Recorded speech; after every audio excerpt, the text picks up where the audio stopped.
Welcome to this explainer. We're jumping straight into the absolute pressure cooker of the 2026 World Cup's second round. If you've been following along, you already know the drama is off the charts right now. But today, we're looking past the standard tactical breakdowns. We're zooming in on the invisible opponent that's literally threatening every single squad: injuries. This physical toll is rapidly becoming the defining storyline of the group stages. Here's our roadmap for today. We'll start with the complex calculations of round 2, check out the battle for the top of Group A, and then look at Group B, where everyone's starting from scratch. After that, we'll dive into the specter of injuries, how teams are managing fatigue and weather, and wrap up with the team's ambitions moving into the next round. So let's get right into it with round 2 and these incredibly complex calculations. At this point, the math is literally keeping managers up at night. The second round, that's where we see the first real separation in the group phase. The opening match jitters are gone, the honeymoon phase is completely over, and reality has hit hard. The competition is incredibly tight across the board, and every team is desperately scrambling to take that one major step toward the knockouts. Suddenly, things like goal differentials and yellow card accumulations are creeping into the survival formulas. Every single point carries massive, tournament-altering weight. Which brings us to the battle for the top spot in Group A. All eyes are locked on this heavyweight clash between Mexico and South Korea. And listen, this isn't just about bagging 3 points. It's about seizing absolute psychological dominance. Whoever wins this highly anticipated matchup basically puts one foot directly into the knockout rounds. Both of these squads traditionally rely on an aggressive, high-possession style, so we're looking at a true tactical chess match. But, as we'll explore in just a second, those master plans are kind of hanging by a thread for both sides right now. Meanwhile, over in Group B, it's a completely different story. They are essentially starting from scratch. The contrast here is just staggering. While Group A features this clear battle for dominance, Group B is a total free-for-all. It is completely wide open because, crazily enough, all 4 teams drew their opening matches. It's a complete blank slate, and that means the pressure in round 2 is magnified tenfold. Every single team in Group B is searching for their very first advantage after such an evenly balanced start. Just one mistake or losing one key player could absolutely be the difference between advancing or packing your bags. And that brings us to the absolute core of today's explainer.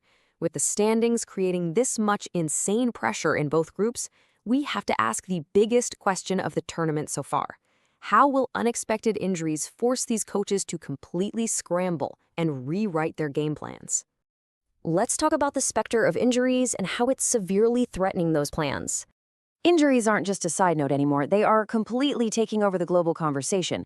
We are seeing constant reports of key absences and deep fitness concerns across several major national teams.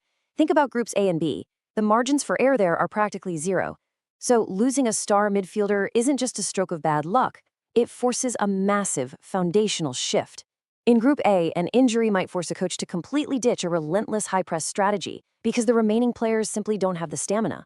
Meanwhile, over in Group B, a manager might get spooked into playing a super conservative low block, sacrificing their offense just to protect a fragile, patched-up backline.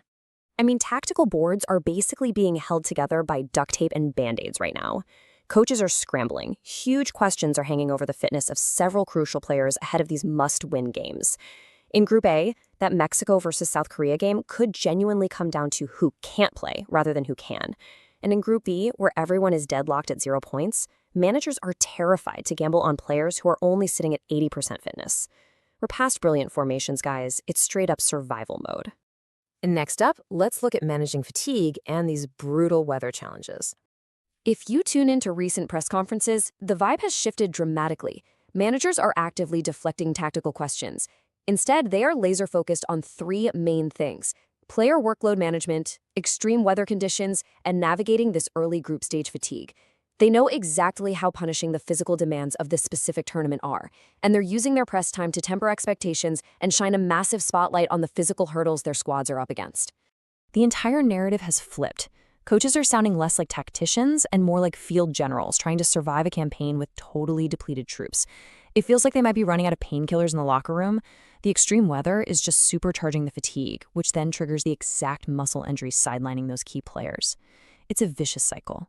Managing player fatigue is now just as critical, if not more, than outthinking the opponent. You just can't pull off a high-pressing masterclass if your players simply don't have the legs to run. Let's pivot slightly and look at the team's ambitions going into the next round. Moving beyond the intense battles in Groups A and B, teams like Morocco and Qatar are pulling in massive global attention as they gear up for their next matches. The intense pressure, the impact of the elements, it's universal. These teams are carrying huge ambitions, but they are trapped by the exact same physical constraints. Everyone is watching like a hawk to see how these squads are going to balance their aggressive tournament goals with the harsh reality of heavy squad fatigue. We're even seeing legendary figures like Roberta Ayala stepping up to discuss Argentina's lofty ambitions in the tournament coverage. And look, when veterans like Ayala speak, you listen. They know better than anyone that navigating a World Cup isn't a sprint, it's a grinding marathon of attrition. Ambition is great, but maintaining a healthy, capable squad to actually realize that ambition over a month-long tournament, that is the true hallmark of a champion. Which leaves us with one final, pretty provocative thought to wrap up today's explainer.